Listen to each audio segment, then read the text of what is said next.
Hello and welcome to my first try of the Army Painter Fanatic War Paints. I got this set because it has a bit of everything they have to offer, as well as the fact I got a free sprue on a magazine of a Soviet army by bolt action, which I can convert into German colours. That's definitely a Panzerfaust. This clearly looks like a Carbiner 98 Kurz, or this Maschinenpistole 40, along with the civilian faces, can make a convincing German unit. Apparently this sprue cost £12 for 6 figures, but it has enough arms for about 20 figures. You also get a nice little dog. As this is quite soft plastic, removing the seam lines is very easy, and being that I got it free, I don't mind that little bit of cleanup. As there's a crazy amount of accessories, I organise each figure into little piles, ready for assembly, which, as it's very soft plastic, is easily welded together with Tamiya glue. I didn't have to do any extra cleanup or filling gaps, so assembly was quick and easy.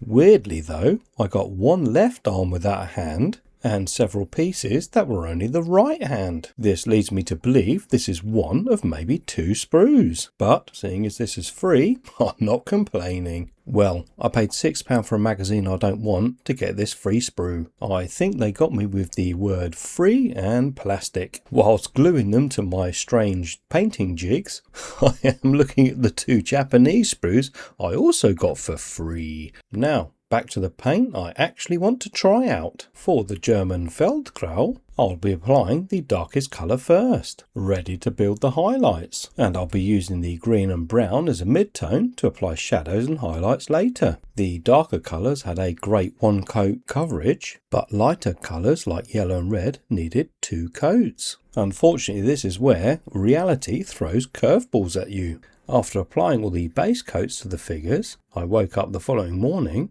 unable to move my left wrist. I'm not quite sure how, but I developed a temporary nerve palsy. This wasn't going to stop me from painting, but did mean I moved my hands to be more comfortable, and as such ended up getting my right hand in focus instead of all the painting. So I'll have to summarise how I actually painted. For the Feldgrau colours, I painted the mid-tone on the upper facing surfaces and then applied edge highlighting with the lightest colour. For the camo brown, sand and green, as well as the weathered skin, I applied those as the mid-tone and then applied the shadows using the 4 washes in the kit. So warm skin on the flesh, military shade on the green, brown tone on the, you guessed it. However, the washes do lift up the base paint if you don't apply it quickly. I did also try thinning the paint with water. All I can say is that it thins well, I just can't show it. Now for the rust effects paint, and the fact that I realised I needed to move my camera.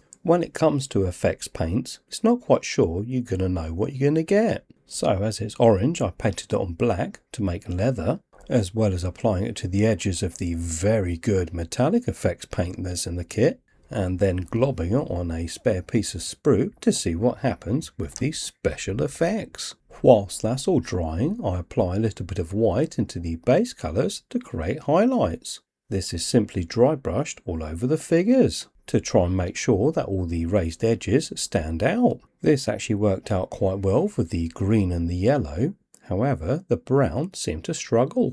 I don't know if it was just my eyes, but I decided to add some extra white in there and use my brush instead of dry brushing. It's almost like the brown is very transparent. The dog received a dark brown base coat and then what I would call a wet dry brush to bring out all the fur. Now to the one thing I don't like in this set. The rust effect paint is just orange paint with bits in it. This should really be called textured paint. After dry brushing with white, you can see the little bits in it, and I think an effects paint needs to do something rather than just having powder in it. Anyway, let's go to the basing. I've got 6 models, so 3 pairs it is. The first pair will get polyfiller to recreate mud and will be painted different shades of brown after they've been pushed into the white concretey mix. The next pair of figures will hopefully end up looking like storming a beach. This will require a thick base of PVA glue, followed with a sprinkling of sand and coffee grounds that I sprayed with black primer. to recreate a beachy texture.